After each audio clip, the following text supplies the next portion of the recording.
Hello and welcome to the Ask Weldon Show, episode 133. Today we are going to talk about low rank and applying for teams, casual versus competitive gameplay, and how to go pro. Meaning, like, once you get up to that rank and you're thinking, okay, I might be able to make a day of this, what are the next steps? Thanks for tuning in. As always, my name is Weldon, and this is the Ask Weldon Show, where you ask me questions about esport performance, and sports psychology training, and I try to answer them. We can also throw in there a little bit of League of Legends coaching, or even League of Legends drama, if that's your boat. It's the game that I have coached the most and have the most experience with. I am actually originally an FPS shooter, and then I moved to MOBAs with Dota All-Stars, and I think probably the most competitive esport or gaming that I've ever been in has been CS 1.6 and Magic the Gathering. Other than that, I'm just kind of like a high-ranked player, never got to the upper echelons of ranking or prodom. Okay, today we have questions, as always, on the Anchor app. And so you can see those instructions here and here on how to submit a question for this show. Essentially, I want you to download the Anchor app. This is for Android or Apple. I'm not supported by them or anything. It's just the most convenient app for me to use to kind of get call-in questions for the show. And that'll change eventually, hopefully. But for now, this is just the best way to do it. You click follow on my channel, you click call in, and you can just pick your phone up to your ear and leave a message. And we're going to listen to 4 of them today. You can also, in that app, actually listen to the show cut up with just the questions, the answers, depending on, if I remember to archive it as an episode. It's kind of like Snapchat for audio, so it goes away after 24 hours. But I always archive each day and each show. So before we get into the first question, I just wanted to recommend that you do follow me on the real Snapchat, which you can see my name is down below. My name is Weldon, because that is where you get updates on everything else that I talk about, and it's the most direct way to ask individual questions. So if you don't want to ask in front of the whole audience, sending me a DM on Snapchat is pretty much 100% where I reply the most in terms of getting videos back out to you and just you. And not airing your dirty laundry out in front of, thousands and thousands of viewers. So let's dive into the first question. Hey Weldon, this is Ryan. Over the past year or so, I've been trying to get into contact with university clubs and outside clubs who have competitive, organized teams and matches.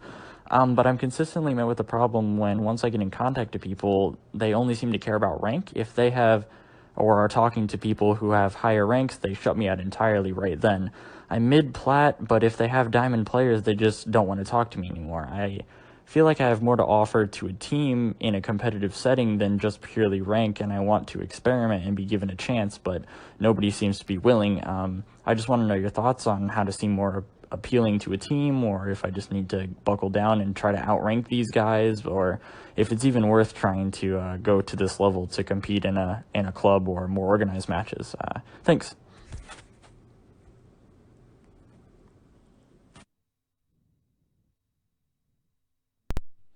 Okay, Ryan, thank you for the question. Fair question and well asked, I might add, with a lot of good hedging by you at the end, whether or not you should just buckle down and outrank them or not. So short answer for this is yes, you should try to rank up. If you have a lot to offer, then you can start by offering that to yourself and try to, supersede them in rank so that you don't have the same problem. But longer answer is that yes, of course, when you have more to offer to a team, you need to think of a way to display that. And this is true whether or not you stay mid-plat or you even climb to diamond. You're going to be outranked by higher diamond players or by masters players. So this is going to continue to be a problem until you're a top challenger player. So let's talk about the applicable steps of saying, okay, I have these soft assets, these intangible assets that I want to advertise for a team other than just my on-paper rank. How do I go about doing that? And that's a little tough. So think about the people that this is easiest for. People who have a brand, people whose videos are out online. If you want to get known by a team, and they are struggling to interpret you through paper and through statistics, then the best way to do it is to show them exactly what they're getting. And that's essentially what I did when I was trying to do coaching. I watched the reality shows of the teams that I was aspiring to train. I watched the LCS matches of the teams I was aspiring to train, and I commented on them. And I talked about the problems that I saw and the coaching tactics that I would use to solve those problems. And that drew the attention of pro teams that picked me up for coaching them with the actual problems that I was discussing that I would solve. Now, for you, it's a little bit more difficult to just analyze games because people don't necessarily equate analysis and play skill with each other. Although it might be enough to land you on the university team, or land you close to a university team, like as an analyst or something, that can then get you playtime eventually, and you can show your stuff then. So if you're talking about like in-game intangibles, then you really need to show in-game play. So I would say the very first thing you should do is start capturing all your gameplay and start creating YouTube highlights. You should have a highlight reel of your outplays. You should have a highlight reel of your calls and your leadership. You should have, a weekly highlight reel of like, the things that you are doing that are amazing, that you are capturing, that you think that you offer the team that is like independent of just your rank. And if that's stuff that's outside of the actual playing of the game, which is even harder to sell, by the way, because most people are like, okay, well, that's staff. We're getting in the realm of staff. We need people who can actually show up on stage, not just be really good teammates all week and then not, win their lane. Then if it's outside the game, then maybe you want to get a webcam and like show that stuff too. Like show your prep. You show a like a montage, high speed, reel of like you doing prep for a solo queue or something. These are things that are best illustrated through video because this is esport. They're best illustrated through highlight reels because attention span is short, so you can just showcase your best stuff. And they're best highlighted through like a social proof compendium. So if you can get videos and they're kind of well done, and you can get your friends to share them, and you can get a number of views on them, like more than 100 views on them or something like that, then it can really have this like social proof aspect to it that says like, oh, this is something that I do. And that people, watch me for, that kind of thing. And you can get that almost through Facebook nowadays. Like if you get those YouTube videos up and you say, hey, friends and family, I'm posting this on my timeline. It would really help me if you go and watch this video. I really need to get these numbers up. It's kind of like part of my online resume thing. Like try to get me up, above 300, 400 so that when people go here, it doesn't look like an empty, decrepit channel. But it actually, shines a little bit, looks a little bit like polished silverware. That's stainless steel, not obviously not silver. I'm not going to have thousands of subscribers, but whatever. So that's my recommendation, and I hope that helps, and I hope that it's something that you feel like you can accomplish.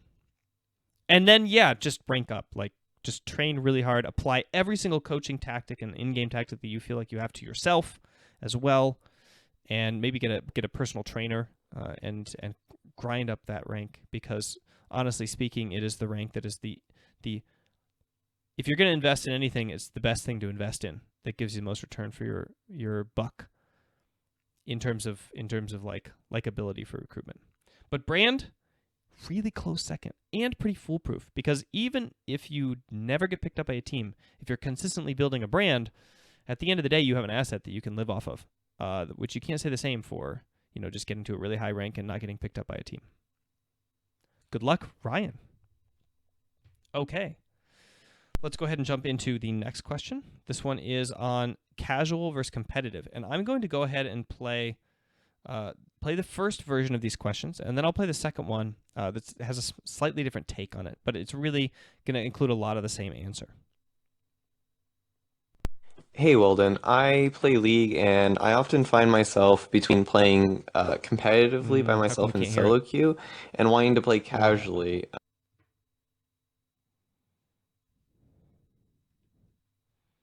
Hey Weldon, I play League and I often find myself between playing competitively by myself in solo queue and wanting to play casually, sometimes with friends. When I play competitively, I do improve, but I often don't have fun doing so in the process. And when I play casual with friends, and stuff like that, I often find myself not satisfied in the long run because I'm not improving at the game. How do I figure out exactly what I want And then do I have to necessarily give up one for the other? Thanks.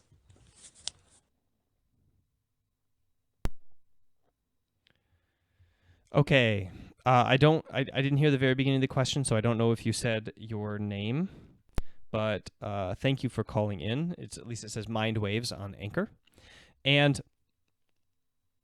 this is, for me, is a very straightforward thing. In traditional sport, you can really tell when you walk off the training pitch and go to your backyard. You can see by looking around at your environment that you're on a training pitch with a coach and with an assistant coach and with your team who has been selected for a roster, and you're all wearing training uniforms maybe, and there's a water bottle there that was brought by a water boy or a water girl, and things are kind of a happening all around. And then you can really tell when you are playing a pickup game where you look around and there's just like 6 of your friends and you're all in, have shirts and skins and there's no coaches in sight. And it's late at night and the field lights aren't on, so it's super dark. Or you're in your backyard just like kicking it against a wall. It's really easy to delineate fun sport from prepared sport training, right?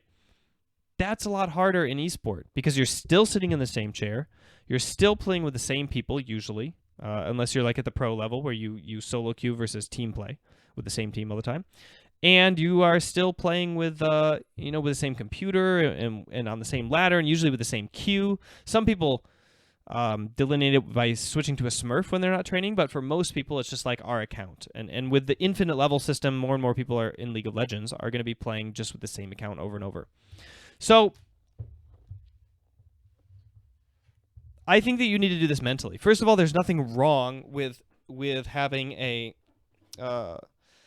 difference between competitive and casual games. Like, you need to train sometimes and you need to relax sometimes. You want to have fun with the game and you want to improve at the game. People do this with sport as well, where they go for fun and they go also for hardcore training.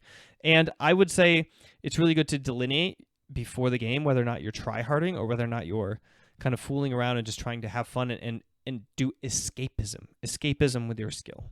And I would say, like, pay attention to yourself to figure out what the mix should be, because you definitely need to make sure that you're not just making an excuse all the time. Like, you say, well, I'm going to maybe try hard today, and then your game's not going, and you use, well, I'm just going to play casual as a way of risk taking without guilt, because when you're actually tryharding, you need to take guilt for the mistakes that you make, even as you're making them, and try hard not to make them.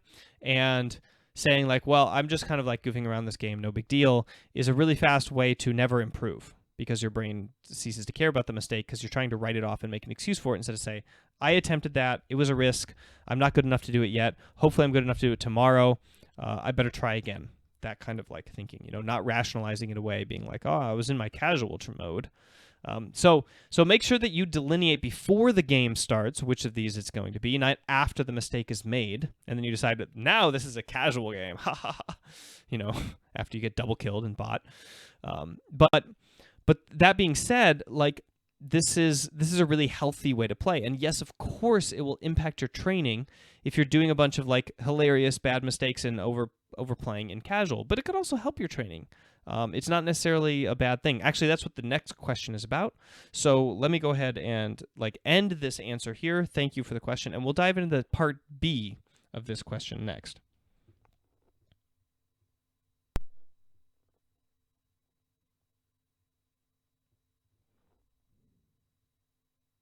Hey, Weldon. Wrong one. This one. Hi, Weldon. Quick question. I was wondering if there was a point of diminishing returns when it comes to training. For example, after my 9th or 10th game, I'll usually go into a Smurf and practice new champions. But at that point, I'm pretty brain dead, and I'll usually just like face roll my games, not really paying attention, like playing other games in queue, and like right up till lane phase, and not really like being aware of the map and whatnot. And I was wondering if this was harmful to the habits that I'm trying to instill, or if it actually is helpful. Thank you. Okay, I'm going to just peek over and make sure that I actually added the second question, that I didn't just randomly skip by it. 1 second. Casual versus competitive. Fantastic. I remembered to add it. Okay, let me add this question as well. Add entire colon. Okay, thank you for asking part B of this question. Essentially, the answer is yes. Fooling around will decay your trained reaction speeds that you are trying, or trained reactions that you're trying to instill into your brain and your muscle memory for the same skill, but like in a more serious setting. But not to the amount that is super extreme, and not so badly that you can't recover. And there are other benefits to taking it easy and still playing the game that far outweigh the slight decay, I feel like, in efficacy of the volume of intense training. So essentially, the way I want you to think about it is, let's say you do like 10 perfect actions and you train only 10 of them. If you train 10 of them perfectly, you're going to have really like well-structured reaction for that. Now, let's say you then play a bunch of casual games, and you end up with, at the end of the day, 30 situations where you did the same action. 10 of them were really focused, intense, good habit building ones that you were progressing yourself, and the other 20 were lazy, not thinking about it at all ones. That's not a great ratio for skill building. That's really going to slow down your skill building, but it's not going to be the end of the world. It's not going to slow it down like horribly. It's going to keep you more or less in maintenance or slow growth mode. It's not going to like hyper change your brain. Let's say that you train a lot, like you train maybe 6 games and you do casual for 3. So you have maybe 20 super intense focused attempts at like a certain maneuver or skill that you take a lot of learning from, and you make mistakes and whatever. And you have 10 like checked out brain, not thinking, just autopilot through. That's a much better ratio, and it's likely to have very little impact on your training, because you have almost 2/3 of the attempts were quite good intensity and with a lot of focus. Now, let's say that you want to make sure that you have the most efficient training possible no matter what. So in this situation, I would say pick a skill that is like the skill you are working on, and take that skill and essentially say, I'm going to practice this all day long, even in my my super casual games. So I'm going to go from hard mode, where I'm doing everything hard, to casual. But in those casual games, I'm still going to try to do this one thing really, really well. And that's a way to like maximize your use of casual games in a way that doesn't affect the training of like that one thing that you really need to learn and get better at no matter what. I mean, you can still relax about everything else in the game. And that essentially is the reality of the situation. You need casual games to relax and have fun. You need to differentiate between training games and fun games. And they do have an impact on your habit forming, but it's not majorly detrimental. And if you want, you can just kind of like double down on that one skill that you need to work on and fix that problem.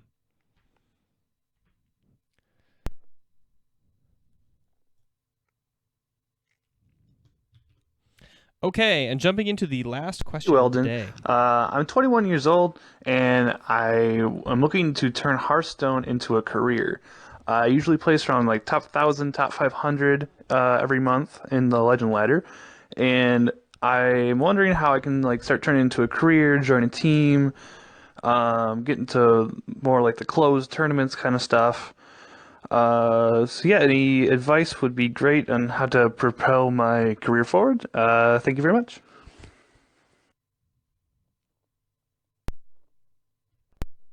Okay, thank you very much for the question. Always happy to hear that there's Hearthstone viewers watching, Hearthstone players watching. And to be honest, I'm not familiar with the ranking system in Hearthstone, so I don't know exactly how close to the top that is, or like what percentage or what standard deviation you are away from the center of the bell curve, for example. But let's say it's high rank. Let's say it's very high rank. And it basically means that you could grind it out and probably get to, a noticeable level in terms of like people paying attention to you because of your rank. So if you're in this situation, for everybody who is in this situation. I recommend that there's two paths you can always choose, okay? And obviously I am biased a lot for these paths because one of them worked really well for me. But the two paths are slow guaranteed path that is like a bit more work because you have to do two things at once, and that is the personal brand path. And then there is the only gathering attention from the game path, which is the one where you can also do a hobby or do something else with your spare time because you're not building a brand. And then you rely, but you can fail. You can actually fail because you can get to the end and not make it onto a team. So what are the differences between these paths? Well, one of them is you go full bore on the game and you just grind. You study. You try to get as high rank possible, and you network within the game among top players in order to build connections to get yourself on a team. And you are attracting all of your attention using Blizzard's ladder system. You are borrowing attention from Blizzard. They created this ranking system. You are using it and abusing it to get your name in front of other people by ranking highly on it, and then by using that attention to talk to other people in order to network with them and try to leverage that network to get what you want and what they want. They want a player, and you want money in order to play. Money to play.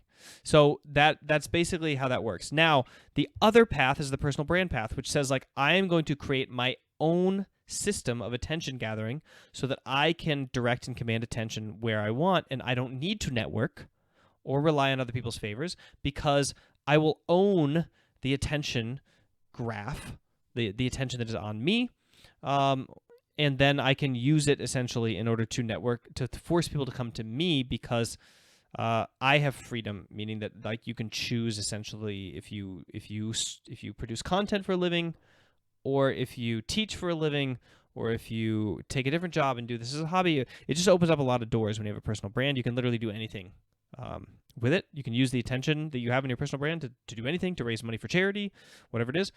And I see it as like a more surefire way, because as long as you are continuing to produce like very good content and very entertaining material for people, whether it's written, audio, or video, you will at some point like acquire 1,000 fans. You know, you will acquire enough fans to essentially have a niche for yourself, and use that niche to pull in a little bit of hobby money, or build a niche business, or all these things that give you a little bit more freedom in life. So yeah, so basically, in my opinion, like personal brands can't fail because even if you abandon it, even if you say this isn't the right cookie for me, you learn a lot by doing it. Like, you get business acumen, you learn how to market yourself, you learn how to talk in front of a camera, you learn how to produce content, you learn how to do Google AdWords. You get all of these like skills that you actually could use in almost any job you do in the future, no matter what sector it's in, because the entire world is going in this digital domain. So that is my take on the situation, and my recommendation to those of you who are at the top is to go with brand build, is to do both, is to all in on the game and network like crazy, and also brand build, and give up your hobbies and give up your relationships and give up whatever it is that you feel like you would like to give up in order to pursue this once in a lifetime opportunity to master a craft and achieve a life of freedom and greatness from it. And then hedge your ambitions based on your ability to give all that stuff up.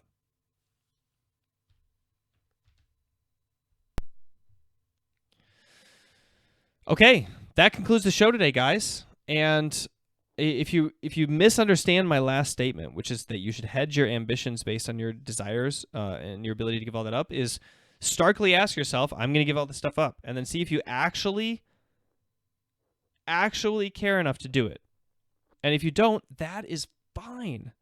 But then hedge your ambition down a little. Be like, I am not willing to give up pursuing a relationship and pursuing this hobby and hanging out with my dad and raising my kid and doing all these things that are actually very good for your life like going to the gym, whatever, in order to build a brand and to train all the time. Therefore, I will be beat by somebody who is willing to do that, who is willing to not go to the gym, not eat, living in their parents' basement, not paying rent, not working a job, ordering, getting food prepared for them every single day, spending every single iota of their instance and their being on this one craft. Like, they're going to beat me. So I need to lower my ambition a little because I'm not willing to give up all this stuff in order to be that person. So that's what I mean by when I say give it all up and then see if you actually do it. And then if you don't, hedge your ambition to something that will make you happy. So once your ambition matches what you can do, you've achieved happiness. Like, you're free. Like, I want to accomplish this thing. And then and that's your ambition. And it exactly matches what you're capable of doing. And then you do it. And then you're like, yes, accomplished. That's kind of what I recommend. Okay. Thanks for stopping by for the show today. That was the Ask Weldon Show, episode 133. And as always, if you have an individual question, I did it again. I mess up my camera every time I do that. I clicked the wrong hotkey for my Snapchat. Follow me on Snapchat if you want to ask an individual question. You can get it right here, Mind Games Weldon, and you can send me a message. If you want to ask a real question on the show, call into the anchor station. If you want to look at my story and you don't have Snapchat, you can always use my Instagram. It's the exact same thing as Snapchat. I just put my story there too.